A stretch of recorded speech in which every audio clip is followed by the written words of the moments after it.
von Straßburg sitzen hier wie gewinnt am Europaparlament an der Summe am Europadeputierte Charles Goerens. Guten Morgen, Herr Goerens. Guten Morgen. Auf dieser Platz machen wir ja bekanntlicherweise immer den Rückblick von dem, was das Woche an der zu Straßburg aktuell war. An der Letzteburgischer Sicht war es eine extrem interessante Plenärsession, weil der Staatsminister Xavier Bettel der Europadeputiert adressiert wird.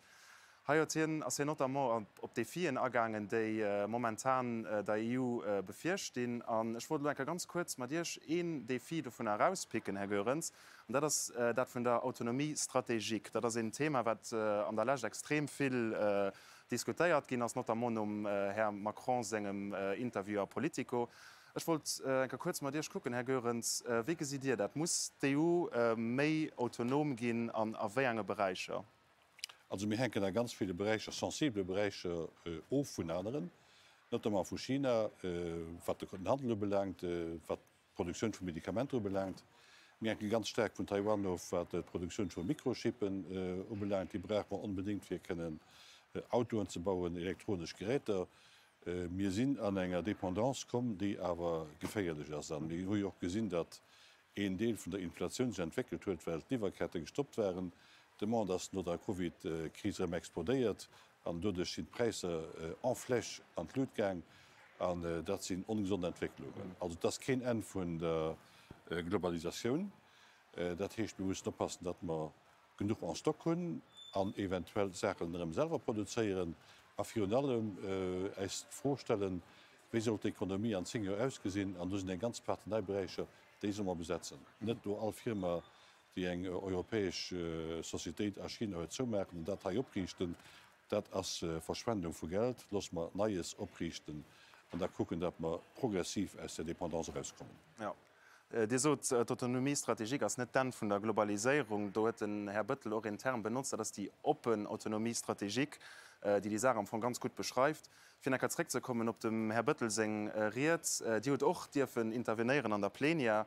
Und wir gucken uns ganz sehr an. Merci Madame la Présidente. Permettez-moi de commencer par une citation de notre ami Philippe Lamberts en vous adressant, Monsieur le Premier ministre, un chaleureux coup de moyenne à vous et à votre équipe. On peut s'interroger sur la valeur ajoutée d'un petit pays dans un monde où tout semble se réduire à un rapport de force Chine-USA, pays agresseurs contre pays opprimés, régimes autoritaires contre démocratie libérale. Eh bien, la valeur ajoutée d'un petit État, c'est son refus de s'accommoder d'un monde dans lequel compte essentiellement le nombre de coups de canon, la capacité de désinformation ou ses moyens d'intimidation. Entendons-nous bien, un pays n'est pas forcément vertueux parce qu'il est plus petit, loin s'en faut. Un pays n'est pas forcément exemplaire parce qu'il ne dispose pas des moyens pour écraser les autres.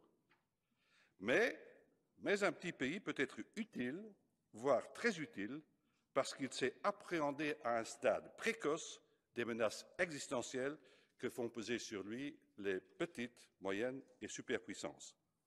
Le Premier ministre d'un petit État sait donc de quoi il parle lorsqu'il essaie de convaincre les autres, qui, pour ainsi dire, sont tous plus grands que lui, pourquoi l'intégration européenne est indispensable. Comme ses concitoyens, il éprouve le besoin de s'unir, de coopérer, de mutualiser les efforts des 27 et surtout d'alerter ses partenaires sur les conséquences de la non-action, de la non-Europe. L'intégration européenne est donc une réponse, non, c'est la réponse à toutes ces inquiétudes. Vous en voulez une preuve? Eh bien, Robert Schuman, ministre des Affaires étrangères d'un grand pays, a vécu ses 20 premières années dans le pays qui est le mien, qui est celui de Xavier, qui est celui de ses prédécesseurs Juncker, Santer, Thorn et Werner.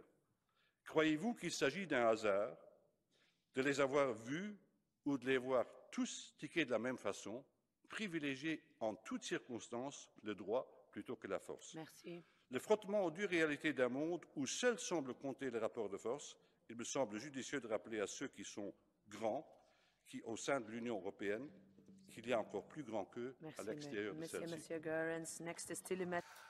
An Rede geht ihr op der wichtige Rolle von den kleinen Ländern an, notamment was internationale Beziehungen angeht. Am Debat gouf auch der freiere Staatsminister zitiert, den gesagt hat, dass es an Europa zwei Arterweisen Länder ginn, dat sind enker die Kleinländer an die Länder, die noch net verstanden hun, dat se kleng sinn. Deel Dir das aus so an wege si Dir generell de Rolle vun de klenge Länder an der EU an noch am globale gesinn? Ech hun bëssen ernstnecht formuliert miesinn kleng Land. Mir gesinn Eichter dat ma aner brauchen. Alle Gudianer wat dé vu Malta si méi gros si mir. méi van déi iwwer d' Europäeschen Union raus kucken, fan se der Orto die filmmi gros sinn wie sie.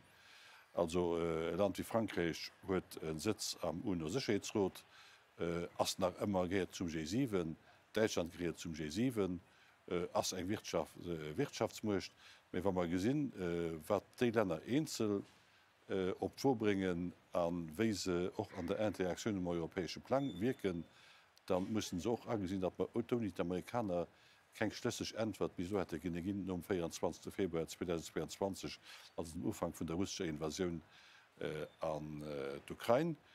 Also wir sollen es für nicht für ganz wichtig halten oder nicht für so wichtig, dass man merkt, wir kämen ohne die anderen aus.